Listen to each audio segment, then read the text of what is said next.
Adam, I was wondering that, in retrospect, if I see more than 50% of actions are done because of validation. More than 50%? Yeah. I mean, maybe more than that even. More than that. Yes. I mean, most of the insane. things we do. Yes. It's Because I insane. saw there is yes. some part that's looking for validation. Hey, Yes. I'm a good daughter. I'm a Yes. good employee. All these things. Different parts of you talking to you. Yes. Like the monologue. Yes. It's like, and then the more the mind has quietened down, and once in a while the thought comes, right? And I still just see there is still there some part which is still like, it's a long journey. What can I say? it's like, here's your mind that's whole, and then there's the small fragments Yes. of them all around. Yes. This is the good employee, and Yes. this is the good mom, Yes. this is wife, Yes. or whatever, Yes. daughter, Yes. the way, Yes. and then this is the rest of the Anoop, and then these guys are just, and most of them are just validation. Yes. Just see me, recognize me. Yes. And then you go into this, you like zoom in, and Yes. then you say, hey, what will you lose if you let go? Oh, it was just validation. Okay, then you drop Yes. it. Yes. And- But also under those desires for validation, there is almost always some emotion, some pain, some discomfort. And you can label emotions like anger, grief, guilt, whatever, but they are connected. You Yeah. see. So usually it starts when you're seeing those patterns, let's say egoic patterns for validation, because validation is the basic, it is the basis of ego's existence. That's what it is, basically. Right? It cannot exist without it, right? If it has no desire to be seen by outside people as something, right? No desire to be acknowledged for its role, then it cannot exist.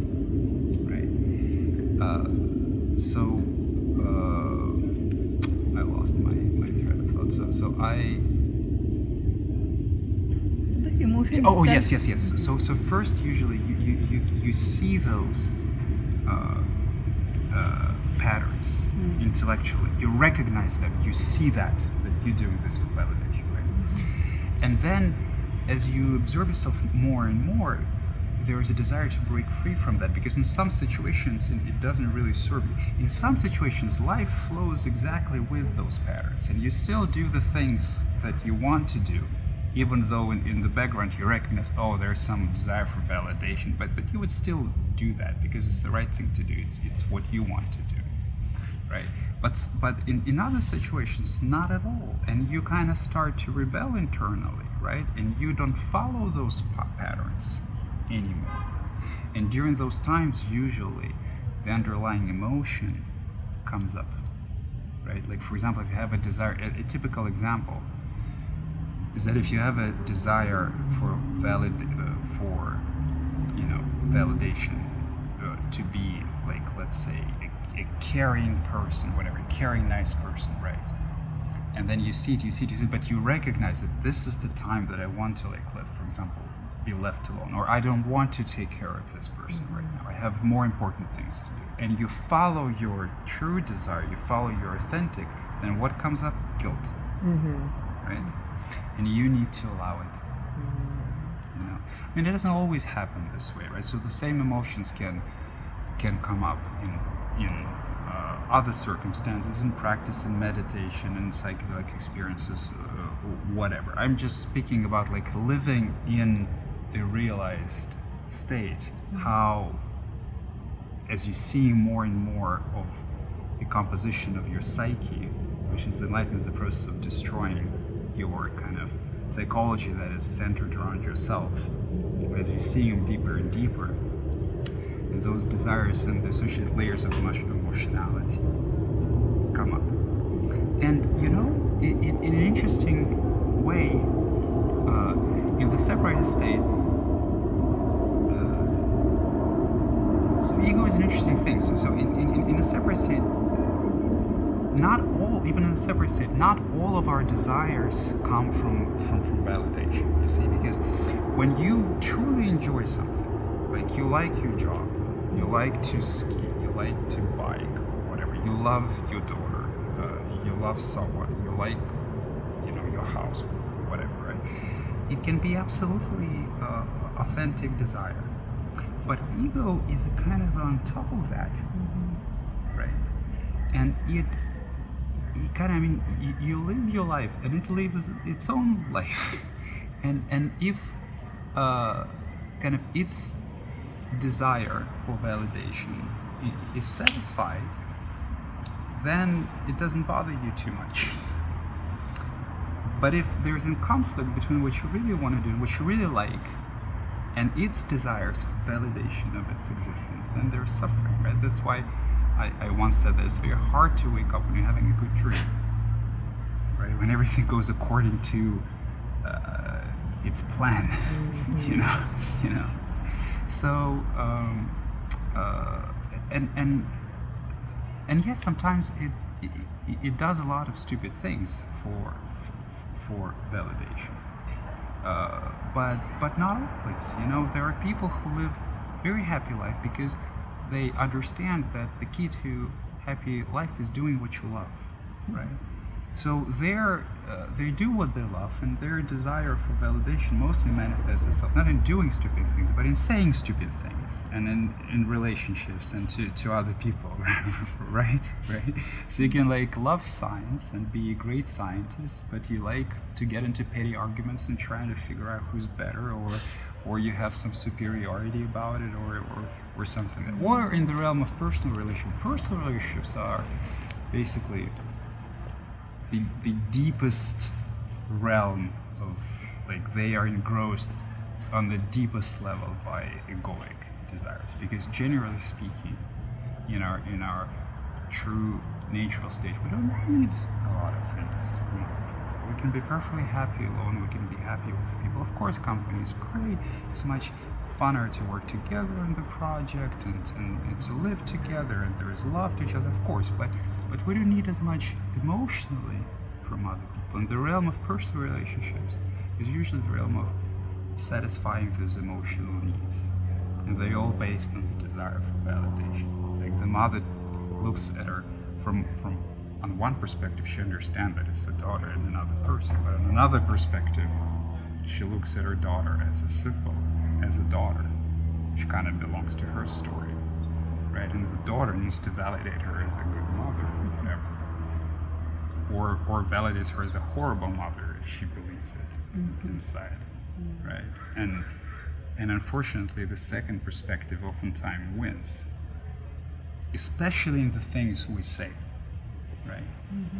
When it starts winning in the things we do, and people do all sorts of crazy things, and that's also the source of all violence.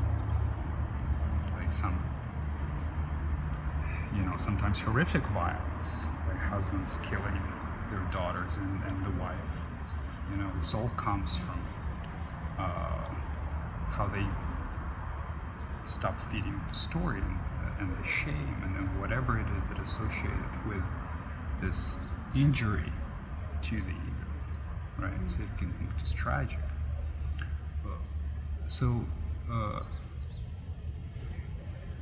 When it comes to that's why when it comes to life, not practice, I always say, follow your heart, do what you like, and look.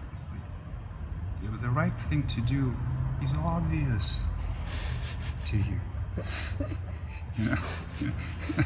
It only seems complicated because of all this stuff. That's so true. Yeah. So, and the more you practice, and the more you see, the easier it will be. So the deeper you surrender to your true nature, to live your life the way you want to live, free from this shackles of societal expectations and expectations which you placed on yourself. I mean, they didn't do it. We only did it. Yes. This is how I want to be in the seen end scheme in of my things. eyes. Yes, Nobody's mostly. saying, if you yes. ask the other person, do you Yes. expect, and they Yes. say no, but still you Yes, expect. and you want the other person to confirm it for you, how you see yourself. And when he doesn't, then he's...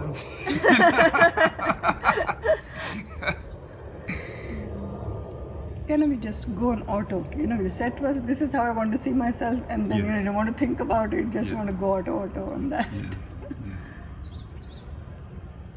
So much pain. Yes. Yes. A lot of things. May I? Yes. So, physically speaking, is the progress of the evolution of the human being from being a self-centered individual to a more free individual? Is that a natural progress of the body or this life? Is it only us that get in the way, or Yes, I mean you could say so. That is natural progress and it's natural growth. But I prefer a deeper, harsher truth, which is ego in itself. So the self-centeredness of humans is in itself highly unnatural. Right? And I'm not talking about, when I say self-centeredness, I'm not talking about selfishness. I'm talking about the narcissistic self-reflection. Just what Anoop was talking about, like how I want to see myself.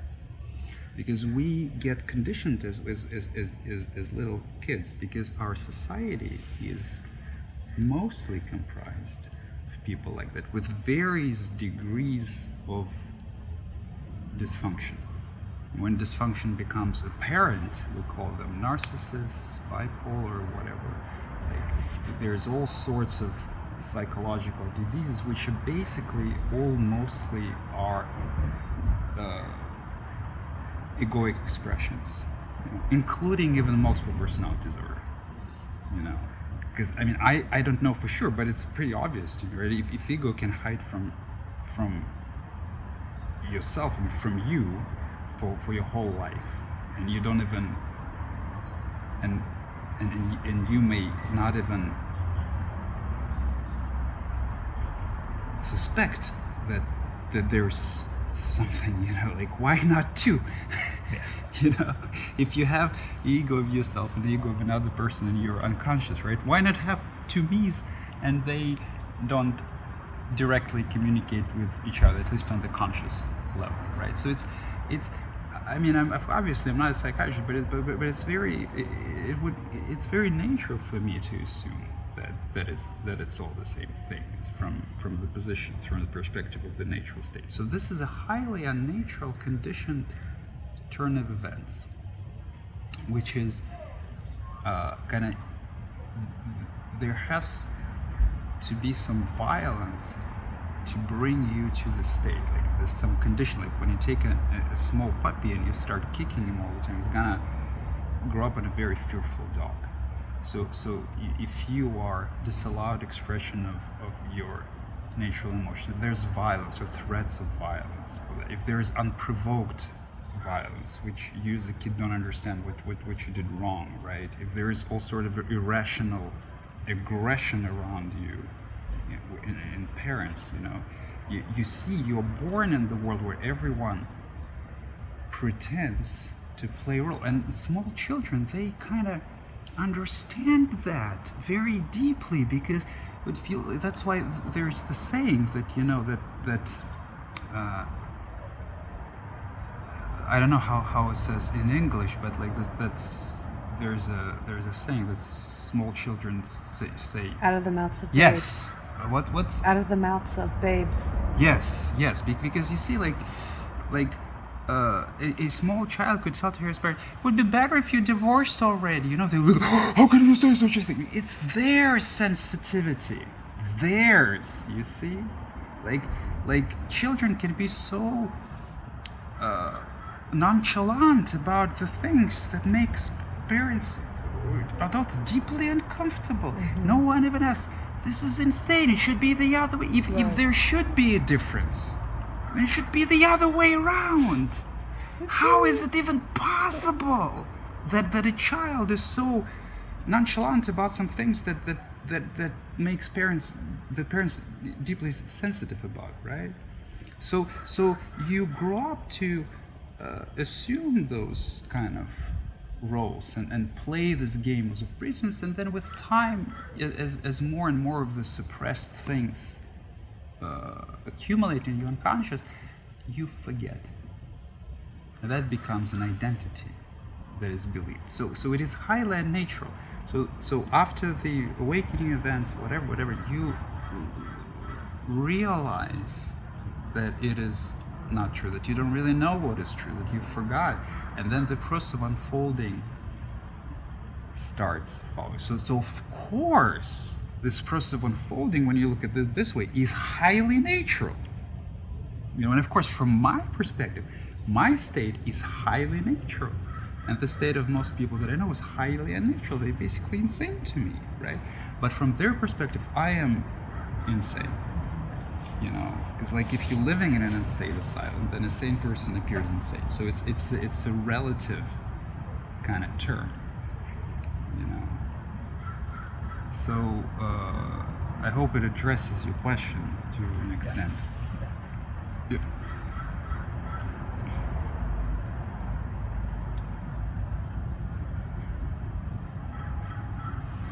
I have a question. Sometimes I do some stretches, or like the back bend, and it's not like intentionally like that, and I did it intentionally, but just when it comes up, and I feel some disorientation, and after you do those stretches? Yeah. Afterwards? Yeah, right as I'm doing it, right after, like sound becomes slowed down a little bit, and there's like a good feeling in the body. Okay. So I'm just wondering if that's anything related. I don't know. Okay. I've just been asking a lot of people about it. I can tell you that feeling of time slowing down is very natural, right? Okay. So as over the course of this journey, perceptionally, time slowed down for me many times. Mm-hmm. But the interesting thing about it is that you get used to it, right? So kind of when it slows down a little more and the days appear to become even longer, and then you get used to it. Right? It's just like bliss. It's temporary experience. Truth is not bliss. Satchitananda is truth, but it's not complete truth. That's just one level, right? So because bliss cannot be, because bliss is a relative experience, right? So sooner or later, unless you got really stuck, sooner or later, you will get used to bliss. At least if you're looking for truth and not intended to spend as much time as bliss as possible. So the moments when time slows down is very natural. Enjoy it. The feeling good in the body also comes when it comes. Enjoy everything as much as you can, but don't cling to anything. Right. As for your stretching, as you showed, how is it related to? I don't know. I personally don't stretch, so I don't know. Maybe it's related. Maybe there is some level of physicality to it. You can try to go to good massage and see if it feels the same afterwards. Maybe it's psychological, maybe not. So as long as you feel that it's good for your body to stretch, you feel that you're doing a natural thing for yourself. That all of those kind of experiences are natural. If you stretch, tomorrow you stretch like this and then you lose consciousness and drop, then I would say, well, go to Dr. C, like if there's, But other than that, what's that? I was wondering about like a pinched nerve or something. Oh no, you're fine. You don't have a pinched nerve. So Sorry, I'm a doctor. So. Oh, you're a doctor. Are you a doctor? Yeah. Cool. This is really What fun. kind? Family medicine. Family medicine. Nice. Yeah. Very good. Yeah. So If you have questions, you can ask me. Speak to her. Yeah, sometimes I lose my balance when I do that. It's probably just because you kind of. It's probably an energy thing too. Yeah. No, I mean, of Yeah. course, like severe stretching. Like for example, if I sit like this Yeah. for a long time and then I stand up very quickly, oftentimes, feel oftentimes that. there's vertigo. There's right? blood pressure. Because there's Yeah. very different. There's a drop in blood Exactly. pressure from the brain, and Yeah. that gives. So sometimes, and that Oh, happens to yeah. everybody. Yeah. If I sit like this and then I stand up really quickly, sometimes like whoop, you even need to Yeah. like hold on to something. But it It's lasts just- for 3, 4, 5 seconds, and then that's it. Right. That's actually not It's fine. psychological Yeah. or like some consciousness unfolding and stuff. That's just natural. Right. And it could be the same with your stretches. Yeah. That makes Right. Sometimes the body just goes into spontaneous postures too. Yeah. Yeah. And the thing you said about physical tension being mental tension, I've come across that in myself many times. Yes. That keeps yes. happening. Not all physical tensions are mental tensions. So if you have like an underlying disease or whatever, but mostly, and in the separate state, like the level to which all physical tensions are mental tensions are severely underappreciated. Like it's insane how deep it goes, right? That's why. So the enlightenment is a complete relaxation of the mind, and the complete relaxation of the body follows the mind. So the body relaxes as the mind relaxes. There's so many tensions in the body, so you can even feel it when there's some emotion comes up, so some difficult moment, something that is still there, and you can even feel the tension in the body sometimes. How they are connected. So I don't know if I would go as far to say that, like, I think it's very natural for the body to feel tense if it's in, like, say, physical pain. I don't know if it will ever go away, right? I don't believe in the fairy tales that, if you harm physically my arm, it's gonna jerk. That's every animal's like that, right? But oh boy, I mean, even a lot of diseases are kind of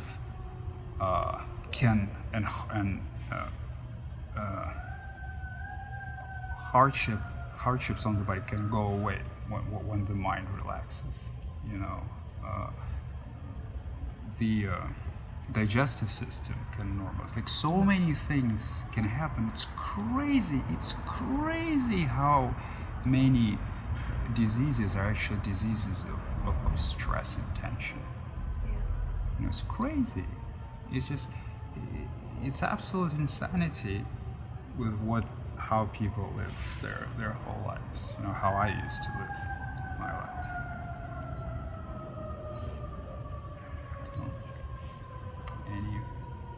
Anything else? Doctor?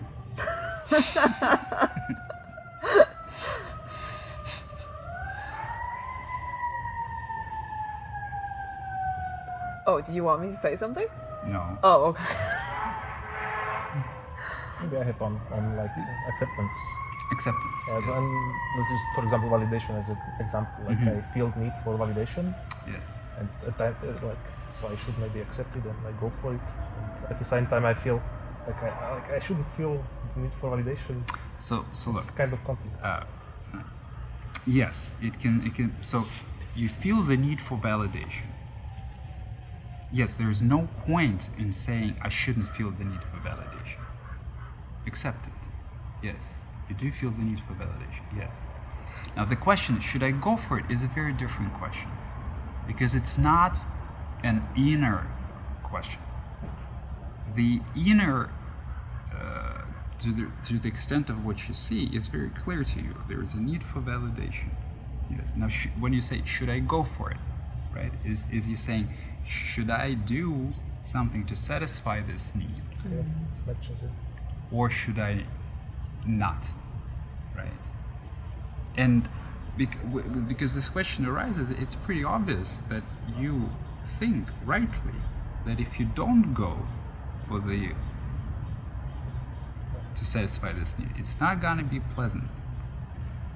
Yeah. And you will have to accept it also. Right? So, because if that was what you really wanted, Like, let's say you,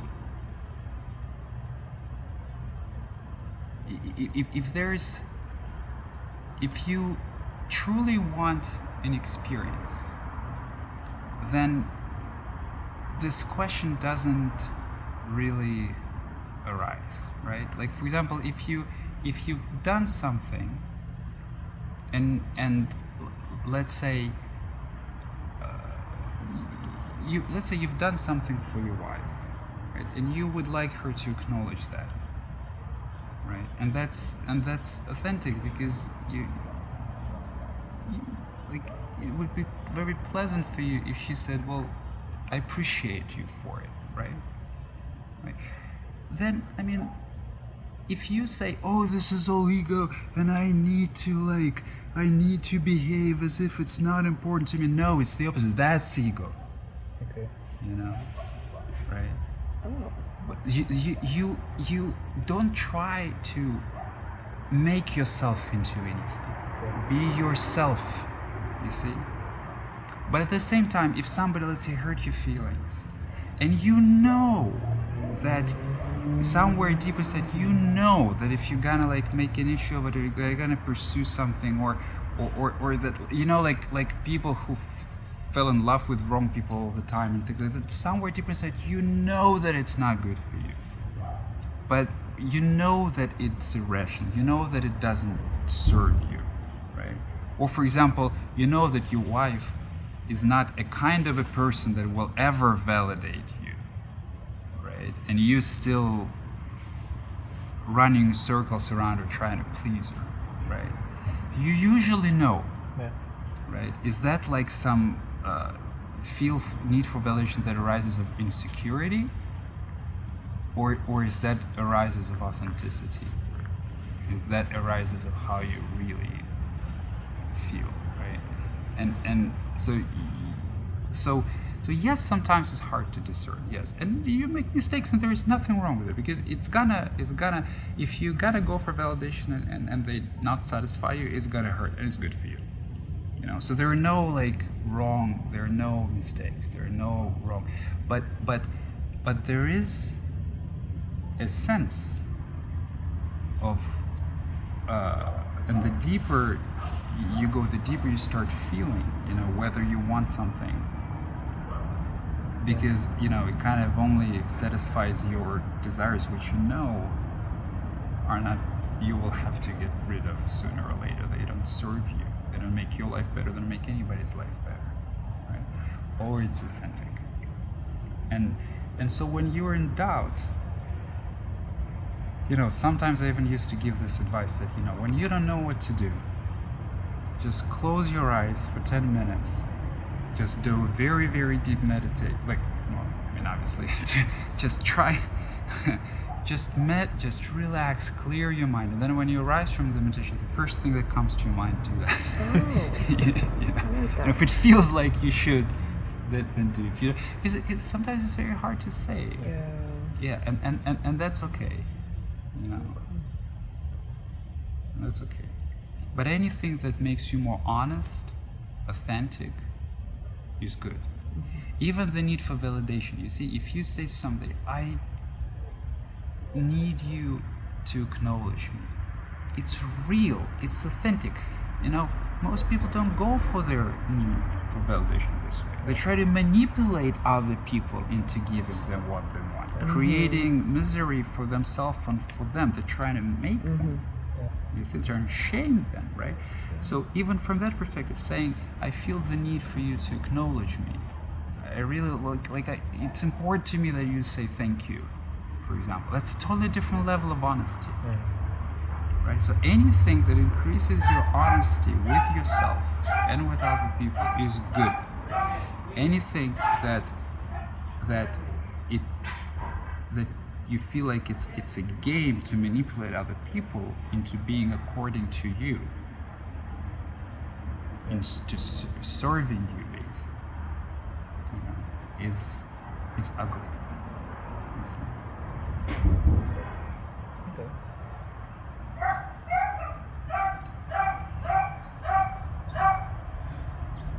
sometimes it feels like. No, wait, no, go I'm ahead. sorry. Good. Sometimes it feels like the mind likes to wrap itself around whatever you do, like Yeah, whichever must. action you take in that circumstance. Yeah. Like whether you satisfy your need or not satisfy your need, Yes. it wraps.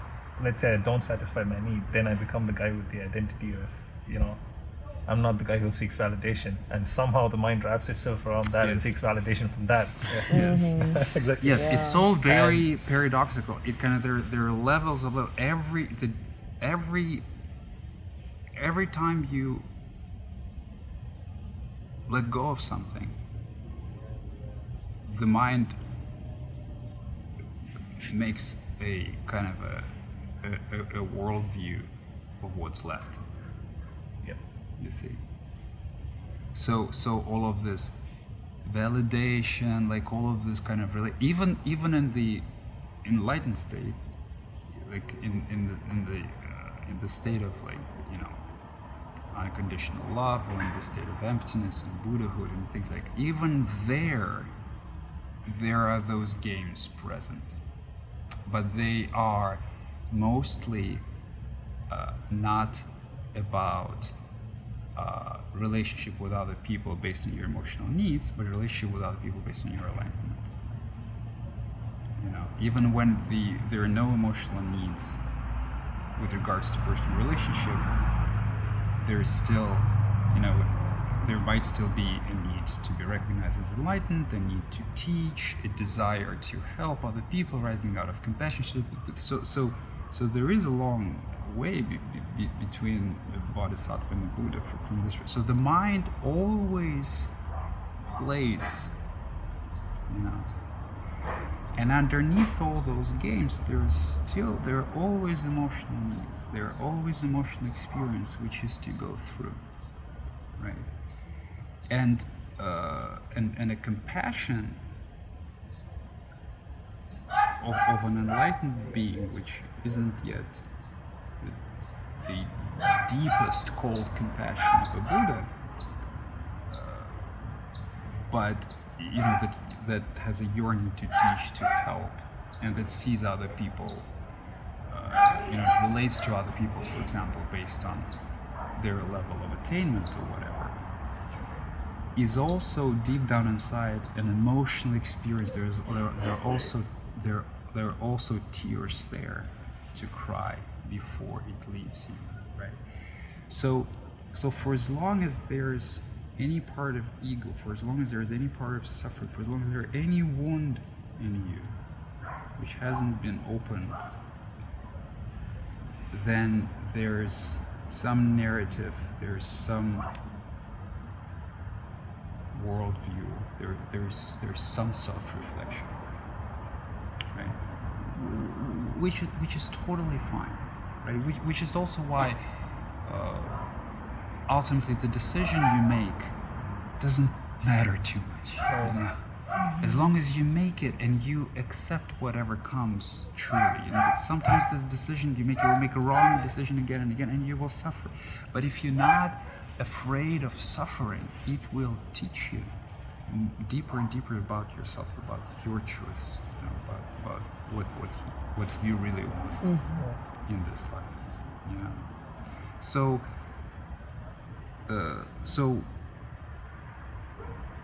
I don't advise people to agonize over decisions. You can agonize over financial decisions, whatever, where there are some calculations, there are some methodologies. Then it's not an agony; it's a decision process, right? But when it comes to personal, when it comes to emotions, right? You can never analyze any situation, and all the desire to analyze any personal emotional situations, it all comes from one very, very deep property of an ego, which is avoid suffering. You see? So don't agonize over decisions. Do what you feel is right. And then if later you agonize and you have regrets, well, okay, apologize, and be open and sincere and heartful about it. And if they don't forgive you, well, you have to accept that you cannot make somebody forgive you. The best you can do is be truthful and ask for their forgiveness. So all of those are small lessons if you do not try to avoid the pain of life. Yes. I think this is a personal question. So, I feel like my ego is very slippery, and Everyone's ego is Yeah. very slippery. It's like but it has, just because of my personality traits, it's easy for me to just blend in and just live comfortably with the ego I have. you can do that. Yeah, Yes, it's not a requirement. right. Sure. But how do I get it to surface and like, Practice. Practice. So especially after awakening experiences, especially after self-realization, ego tends to shed over the course of life. So if you have had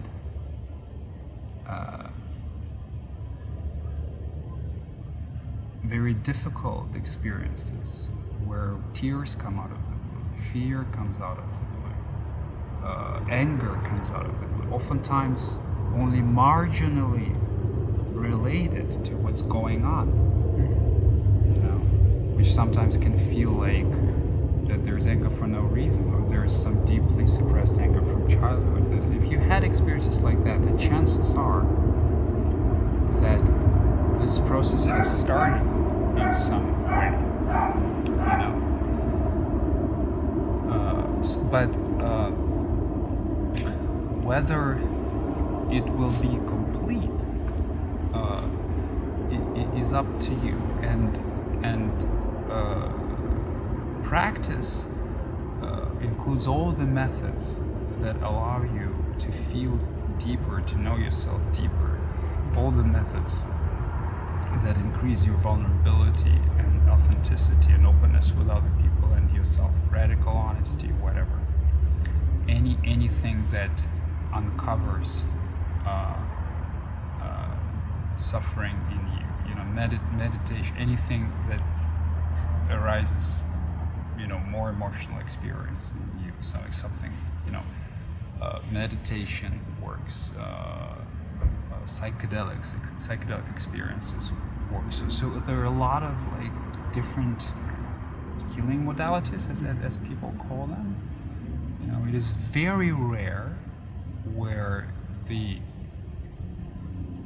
initial insight is so deep that you have absolutely no choice but to follow this process. I mean, people usually just become absolutely dysfunctional, like I have for like a couple of years when that happens.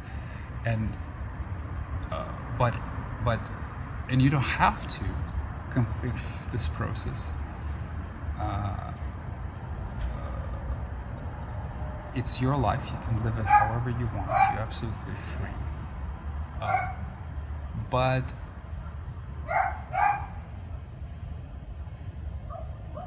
everything that you leave behind makes the going lighter. And at some point of time, you might experience such a great pull to leave all of it behind that you will have little interest in anything else, and practice will become absolutely spontaneous, and you might be meditative and sleepy, and you just would, because the last desire of the ego is the desire for peace, for serenity. You see? So when this becomes your only desire, I don't mean the things you do in life, I mean psychologically, internally, then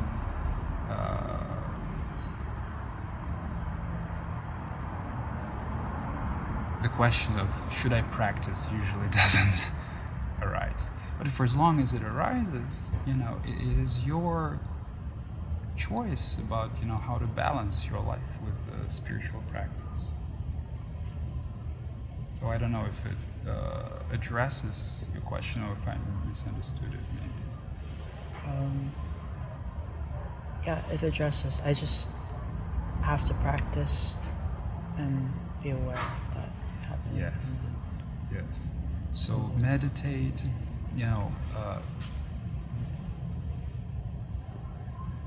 try not to lie to yourself about anything, even if it's very uncomfortable. You know, be more open with yourself about things. Be more open with other people. Find people. If people are not ready, some people are not ready for your openness. Find people who will be. You know, don't lie to yourself about anything. Accept all emotional experience that comes your way. You know, be aware of the sensations, emotions, everything that you experience during kind of daytime. You know, and just it's a slow process. You know, if you want to really do it, right, then there are some extreme measures. You know, like lock yourself in complete solitude and meditate and do nothing but meditation for a month. You know, prepare to be very intense. Try some LSD too. You know, so it can be very intense, or it can be slow, very slow, and but ultimately on some level, on some deep unconscious level, that's up to you. You know, because you can, as Osho said once, you don't have to go to Himalayas to drop the ego. If you can drop it there, you can drop it anywhere. You can drop it right now. You just don't want to. You see? So as you prepare yourself and go through the lighter stuff, you know, you're getting more and more ready to really drop for a moment of deep, true, authentic surrender, where things like this personal drama will just not even be relevant there. So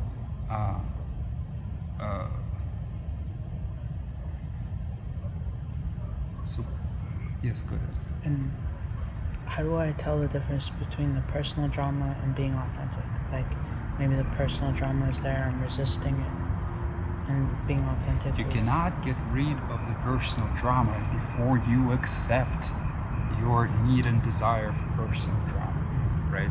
You cannot get rid of anything before it is seen and accepted, right? You can only lie to yourself, pretending that you don't have it, and behaving as if you don't have it. But acknowledging it is the first step to getting rid of it, to dissolving it. Because first, you cannot accept anything about yourself that you refuse to acknowledge about yourself, right? If you refuse to acknowledge your anger, for example, if you behave like you never get angry, and you don't need to admit to anybody in your life that you're angry, and you try to hide it every time that you're angry, you know, if you try to suppress it with all your might, then how can you truly allow yourself to experience anger and satisfy the mind's yearning for your anger? You know, you cannot, because there are a lot of this suppressed emotion, there are a lot of suppressed desire for experiences as you go through this unfolding process, right? And that's why people experience all sorts of stuff. You know, people experience anguish and fear and anger and compassion and tears and so many things, you know, as they go through it, right? But if you cannot even acknowledge it, how can you expect yourself to allow yourself to experience what you don't want to acknowledge? You know. So that is why being honest, being authentic is an important step. You know. So it's an important step. So you don't have to act out your drama. You don't have to do stupid things, right? But you need not hide the drama from yourself, because that only leads to inauthentic spirituality, inauthentic equanimity. When you pretend to be equanimous, but you're not really. You know, you have to work through it. Does it make sense? Yeah. So I don't have to act it out. Yes, you don't have to. Okay. You don't absolutely, right? So, like if you're angry at somebody, right, and you feel like you want to scream, you don't have to scream, right? But you have to acknowledge your anger. You have to allow yourself to feel it. And if this somebody is somebody who or someone else who you're close to, right, who you can be open and vulnerable with, when you speak about them, how angry it makes you feel, right?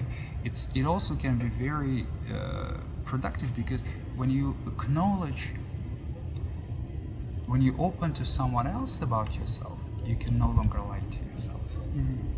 See? It's another level of openness. It's one level to acknowledge to yourself that, for example, you experience a lot of hatred towards somebody. It's very different when you acknowledge it to somebody else. You know, it doesn't have to be this person, right? It's somebody else, but it's different. It makes it more real. You know, but of course, you know, sometimes it overwhelms us and we do scream, and that's okay. You know, but you don't have to, right, scream at the person. But if you feel like you want to scream alone, fine. If you feel like you want to kick something inanimate, fine. I don't care. Just don't hurt living beings. That's all I'm asking, right? Never hurt yourself physically. Never hurt living beings. You know, if you hurt other people emotionally, I understand that that's unavoidable. You know, I hurt many people emotionally too. You know, sometimes it's unavoidable. You pretty much cannot not, like, you cannot not hurt other people emotionally. Even when you have no ego, people will be hurt by you. Sometimes even more. You know, without even you knowing. You know, I don't know if I hurt you. You know, I don't know. I don't feel it. You know, so can I try not to in real life? But you know, it's hard to say. So, but physically, you know, don't hurt yourself, don't hurt other people. And we're speaking about things like screaming, you know, it's a very physical aggression. You know, I mean, because it's a physical threat. I mean, like to really scream at somebody, you know. So, but when you say things that other people find very unpleasant to hear, well, that happens. So it's okay. Don't try to be a saint. It doesn't work this way. Does it make sense? Yeah. So you have to accept all of it. I think that was you, I asked right? about In Slack, that you were saying that you had an insight that it's an accepting love. That was you, Amir, right? That was you. Yes. So I responded that yes, exactly. Right? It's an all-accepting love.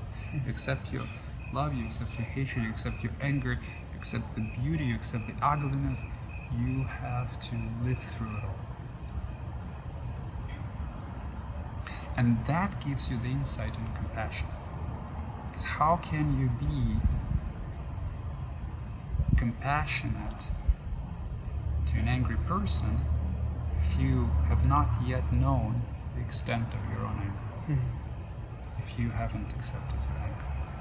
Or how can you be understanding of a manipulative person and you have not yet seen the extent to which you have been manipulative? See? So there's nothing that you can avoid on this path. It's getting dark. A little. It's still okay? Yeah. All right.